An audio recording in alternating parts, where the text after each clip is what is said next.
तो children, last lecture में हमने इंश्योरेंस के बारे में सब कुछ पढ़ लिया था।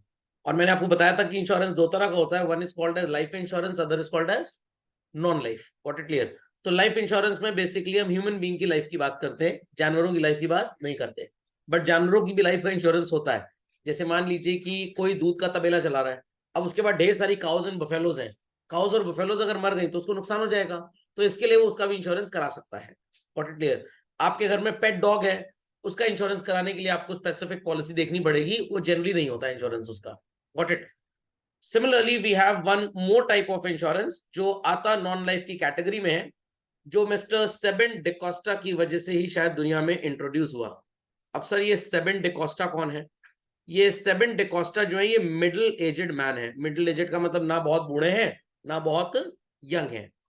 और उन्होंने कुछ दिन पहले 50,000 रुपए अपने फ्रेंड को दिए थे, क्योंकि उनके फ्रेंड की होनी थी क्या, हार्ट सर्जरी।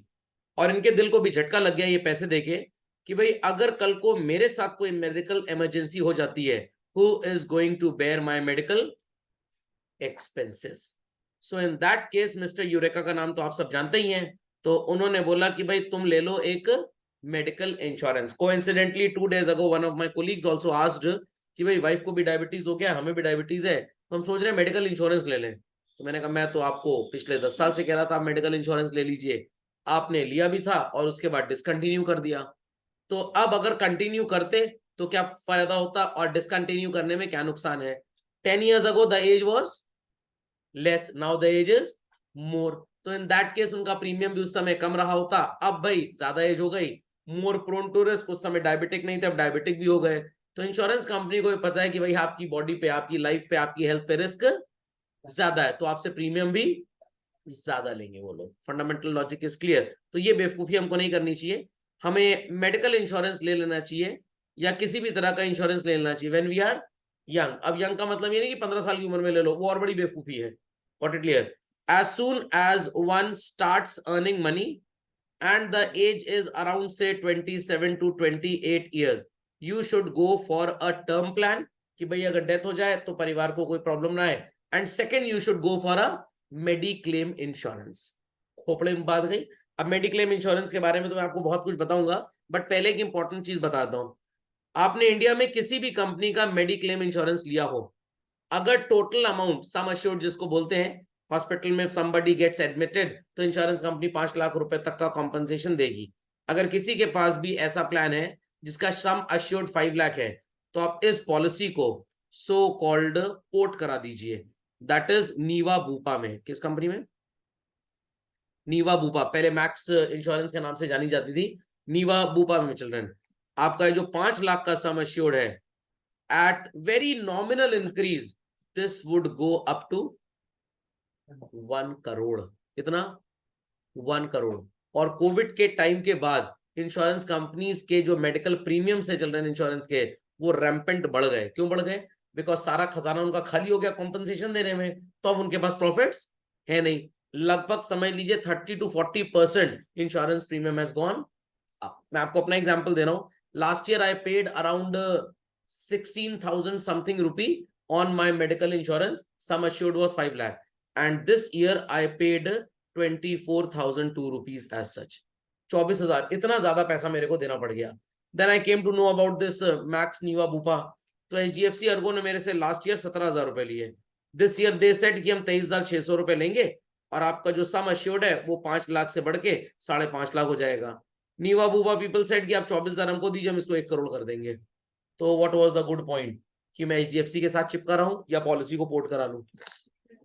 पोर्ट करा ले। तो जैसे मोबाइल सिम की पोर्टिंग होती है ना, यू हैड एयरटेल, आप वोडाफोन में चले गए, जियो में चले गए, तो वैसे ही इंश्योरेंस कंपनी की पॉलिसी की भी अब इंडिया में पोर्टिंग स्टार्ट हो चुकी है। पहले नहीं होता था ऐसा। What it? तो ये आप अपने पापा मम्मी को जाके सजेशन दे सकते हैं कि अगर 5 लाख ऊपर का सम अश्योर्ड है, तो जो एग्जिस्टिंग कंपनी चल रही है आप पोर्ट करा लीजिए नीवा वूवा में, it will go up to 1 crore. पहला एडवांटेज। दूसरा एडवांटेज, दूसरी कंपनीज में तो अगर आपने 5 लाख रुपए का इंश्योरेंस लिया और वो 5 लाख रुपए 4 लोगों की फैमिली को अगर कवर कर रहा है, एक का मान लीजिए हॉस्पिटलाइजेशन और 3 लाख खर्च हो गए, तो बचा कितना? 2 लाख रुपए उस ईयर में बस और इस्तेमाल कर सकते हैं आप इंश्योरेंस कंपनी से लेकर अपनी हेल्थ पे या फैमिली में किसी और की। उससे ऊपर वो नहीं देंगे। ये नीवा बूपा वाले पूरा 1 करोड़ रुपए तक जो देते हैं, ये प्रैक्टिकली कोई लिमिट नहीं है। एक पर्टिकुलर डिजीज में अगर मान लीजिए किसी का 1 करोड़ खर्च भी हो गया 4 महीने के अंदर, दूसरे टाइप ऑफ डिजीज अगर वो, फिर वो 1 करोड़ आपको दे देंगे। बट 99.99% ऐसा होगा नहीं। 1 करोड़ रुपए बहुत होता है। किसी को हार्ट सर्जरी भी करानी है तो 5-7 लाख रुपए में हो जाती है। Got it clear? सर मान लीजिए 2 बार साल भर में हार्ट सर्जरी करानी पड़ गई तो, अरे इतना दिल कमजोर किसी का नहीं होता, और इतना अगर कमजोर होता है तो फिर उसका पुनर्जन्म होता है। Got it clear? तो ये सिर्फ एक तरह का गिमिक है देने के लोगों को, बट है पॉलिसी में ऐसा। सो मेडिकल इंश्योरेंस इंडिया में मैक्सिमम लोग क्यों नहीं लेते हैं? उसका एक सबसे बड़ा रीजन है दादी माँ का नुस्खा। 99% तो खुद डॉक्टर बने पड़े हैं सब लोग। गूगल देखेंगे, ये दवाई है खा लो, उसके बाद 13 दिन महाभोज, ये भी हो सकता है। तो एक तो इंडिया में लोगों के अंदर अवेयरनेस बहुत कम है। जिनके अंदर है दे टेक इट, और जिनके अंदर थोड़ी कम अवेयरनेस है वो कह रहे हैं अरे वो हल्दी का लेप लगाएंगे सही हो जाएगा, और पता लगा हल्दी के लेप में उनको पैकेट में लपेट दिया गया। अंडरस्टैंडिंग? तो अवेयरनेस का बड़ा प्रॉब्लम है, और यहाँ पे हर इंसान अपने आप को सुपर जीनियस और डॉक्टर को सबसे बड़ा चोर समझता है। भाई स्मॉल टीयर 2 टीयर 3 सिटीज में तो डॉक्टर होते भी इस तरह के हैं, बड़े शहरों में डॉक्टर ऐसे नहीं होते हैं। मेरे बड़े ताऊ जी, उनको एक बार डॉक्टर ने बोला था you are suffering from mild heart attack, surgery करा लीजिए। कह रहे मेरे पास पैसे से नहीं है सर्जरी कराने के, और वो जानते थे डॉक्टरों को बेवकूफ बना रहा है। ये बात 18 साल पुरानी है, और बढ़िया टना टना जी रहे हैं वो। कोई कोलेस्ट्रॉल का प्रॉब्लम नहीं, कोई बीपी का इशू नहीं, कुछ नहीं है उनके साथ। तो मैनी टाइम्स आपको डॉक्टर भी बेवकूफ बनाते हैं सिर्फ अपना मीटर चलाने के लिए। तो ये सब रीजन है जिससे लोग जनरली मेडिकल इंश्योरेंस नहीं लेते, but one should take. So medical insurance requires to pay premium every month or year as you feel like, और in return insurance company promise करती है कि वो आपके मेडिकल बिल्स को पे करेंगी। बट कभी कभी इंश्योरेंस कंपनी चीट करती है, आपको पूरी बातें ठीक से नहीं बताती। कहती है हाँ जाइएगा बढ़िया हॉस्पिटल में रहिएगा, बट आपने जो पॉलिसी ली है उस पे आपको जो हॉस्पिटल मिलेगा वो बी ग्रेड हॉस्पिटल मिलेगा। जो आपको रूम चार्जेस मिलेंगे वो 1500 रुपीज पर मंथ मिलेंगे। 5000 का स्यूट रूम मेदांता में आप बुक नहीं कर सकते।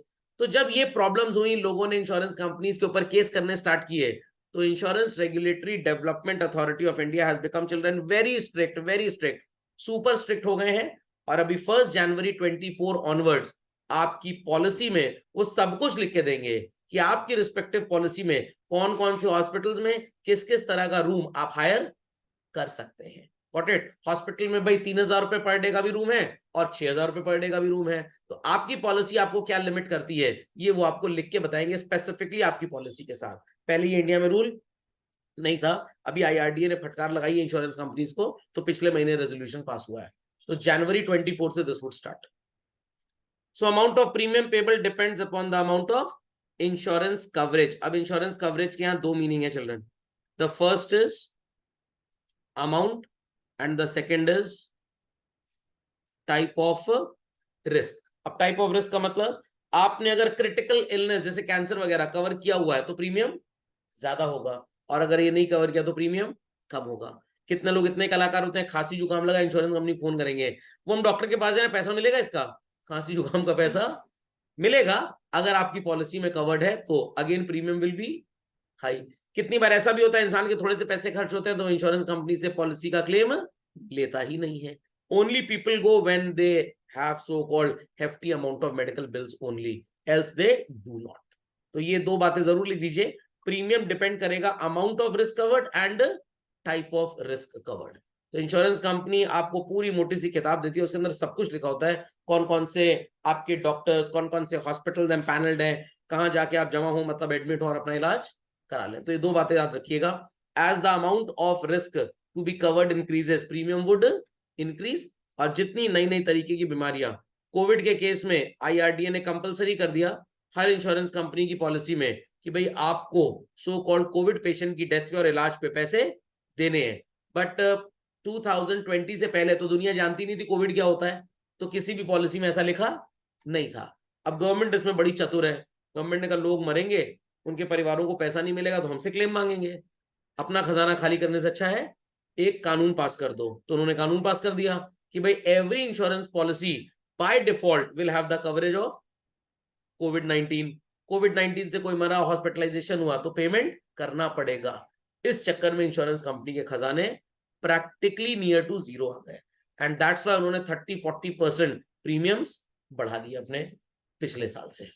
ओके गवर्नमेंट किस तरह का रिलीफ प्रोवाइड करती है? जो आप मेडिकल प्रीमियम देते हैं children, up to ₹25,000, 80D section है इनकम टैक्स का, आपकी इनकम में से ये पैसा कम हो जाता है। आई रिपीट, आपकी इनकम में से पैसा कम हो जाता है। मैं इसका लाइव एग्जांपल भी आपको दिखा रहा हूं, आप इसको लिख लीजिए।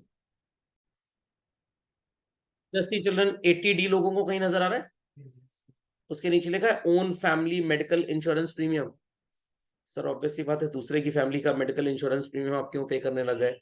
मैं आपको डिडक्शन दिखाना चाह रहा हूँ। Section 80D of the income tax act 25,000 रुपए तक की छूट प्रदान करता है। मतलब आप अगर 25,000 तक का प्रीमियम पे करेंगे तो वो आपकी इनकम में से लेस हो जाएगा, रिमेनिंग इनकम पे आपको टैक्स देना पड़ेगा।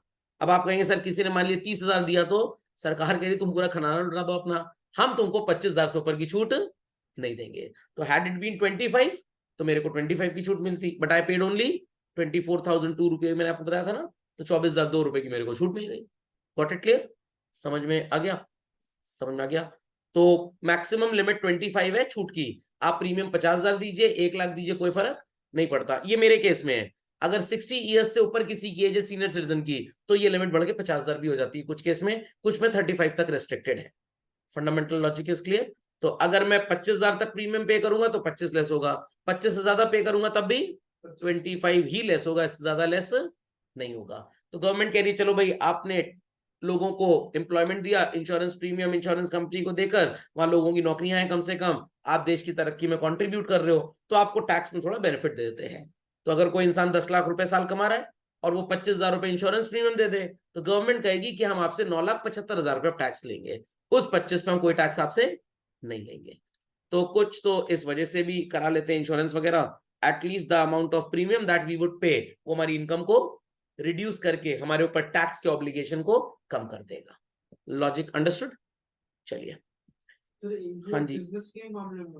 नहीं नहीं नहीं, ये कोई भी कर सकता है। सैलरीड पर्सन, किसी की नौकरी ना हो, कोई किराए से पैसे कमा रहा हो, कोई बैंक से पेंशन ले रहा हो, सब लोग। सीनियर सिटीजन के केस में लिमिट ज्यादा है और 60 ईयर्स से कम में लिमिट कम है। इसमें एक चीज और भी मैं आपको बताता हूं, आपने जो टोटल 25,000 मेरे से सुना बच्चों, 5,000 रुपए अगर आपने कैश भी पे किया किसी को तो वो भी छूट में अलाउड है, बट बाकी का 20,000 should be paid by cheque only, तभी वो जेन्युइन पेमेंट माना जाएगा। आई रिपीट, तभी वो जेन्युइन पेमेंट माना जाएगा। Is that clear? चलिए। सो अब सबको समझ में आ गया भाई? So family of 4 members has come to you for a financial advice. Suresh Menon, 47 years old, concerned about future of his family in a situation arising of sudden death.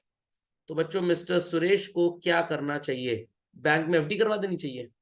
Then death अगर हो गई सुरेश मेनन जी की और घर में कमाई धमाई खत्म हो गई, how the family is going to feed the stomach? इन्हें क्या लेना चाहिए बताइए? हाँ, he should go for life insurance. Life insurance में बहुत तरह के प्लान होते हैं। हाँ, very good. The best one is term policy. What it? Satish, Mr. Menon's son, who is a third-year student in engineering college, earns some money by working part-time in a restaurant. Renu, 22-year, is Menon's daughter and has just started working as a freelance fashion designer. Mr. Vishal Menon, father of Mr. Suresh, is 70 years old and is retired. He received a lump sum of 1, 10, 100,000, 10,000 lakh as retirement gratuity. तो भाई इन सब लोगों को कहाँ कहाँ पैसे invest करने चाहिए, क्या क्या इनको करना चाहिए, ये अब आपको समझ में आ गया। तो सबसे पहले कौन सा पर्सन था, क्या नाम था इसका? सुरेश मेनन। चलिए, सुरेश मेनन के फादर का क्या नाम था? विशाल मेनन। और इसके बेटे का क्या नाम था जो रेस्टोरेंट में नौकरी कर रहा है? अच्छा, सिर्फ सन था। ओके। और डॉटर का नाम लिखा हुआ है? नहीं लिखा। चलिए, अब मैंने डॉटर ही लिख लिया है। चलिए, तो सुरेश मेनन, नहीं एक फाइनेंशियल एडवाइजर भी था। Mister Suresh Menon is 47 year old. Satish mister Menon son, हाँ ठीक है। तो इंसान का नाम तो सुरेश मेनन ही था ना, उसके बेटे का नाम सतीश था, बड़ा पुराना टाइप का नाम था। तो ही should go for what children? Life insurance, और जो इनके पिताजी थे सो कॉल्ड, इन दोनों बच्चों के ग्रैंडफादर, हाँ दादाजी बोलते हैं ग्रैंडफादर को, समझ में आ गया, इनको सो कॉल्ड ले लेना चाहिए एक पेंशन प्लान, करेक्ट। और ये दोनों तो अभी पैसा कमा ही रहे हैं, इन्हें कौन टेंशन की जरूरत है, they should go for SIP। सो इतना समझने के बाद सब लोग समझ गए which type of investment is suited for home. चलिए तो इसको झटपट अपडेट करेंगे। चलिए,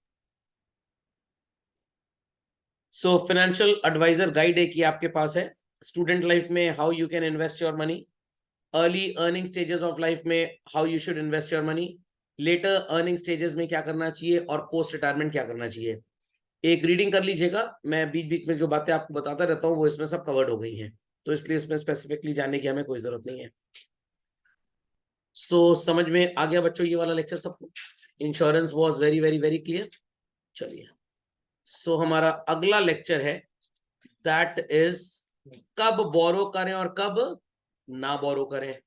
क्रेडिट कार्ड दुनिया का सबसे ज्यादा खतरनाक यंत्र, न्यूक्लियर वेपन से ज्यादा खतरनाक है, तो आप यहां पे लिख लीजिए more dangerous than nuclear weapon. Borrowing जब आप करते हैं तो कॉस्ट एसोसिएटेड क्या है, और various type of bank loans किस तरह के हो सकते हैं।